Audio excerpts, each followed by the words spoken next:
কুমির আর বানরের বন্ধুত্ব। একটা বড় নদীর ধারে ছিল একটা বিশাল কদম গাছ। সেই গাছে থাকতো These এক চতুর bananas are বানর। so yummy. প্রতিদিন সে Look গাছের at মিষ্টি me. ফল খেয়ে I'm eating আনন্দে delicious থাকতো। bananas. নদীতে থাকতো একটা কুমির। সে একা একা খুব বিরক্ত থাকতো। একদিন বানর গাছ থেকে একটা পাকা ফল নদীতে পড়ে গেল। কুমির সেটা খেয়ে খুব খুশি হলো।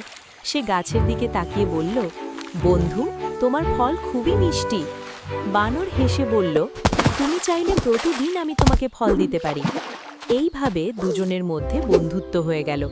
বানর প্রতিদিন ফল And দিত that's how we R find the কুমির নদীর big, খবর, juicy মাছের bananas. গল্প শোনাতো। তারা খুব ভালো বন্ধু হয়ে উঠল। কিন্তু কুমিরের স্ত্রী একদিন বলল, বানরের হৃদয় নাকি খুব সুস্বাদু, সেটা এনে দাও। কুমির খুব কষ্ট পেল। সে বন্ধুর সঙ্গে বিশ্বাসঘাতকতা করতে চায়নি, কিন্তু স্ত্রীর চাপে পড়ে বানরকে একদিন নিজের পিঠে করে নদী পার করাতে নিল। মাঝ নদীতে কুমির সব কথা স্বীকার করল। বানর খুব বুদ্ধিমান ছিল। সে শান্তভাবে বলল, আরে, আমি তো আমার হৃদয় গাছে রেখে এসেছি, চল ফিরে যাই।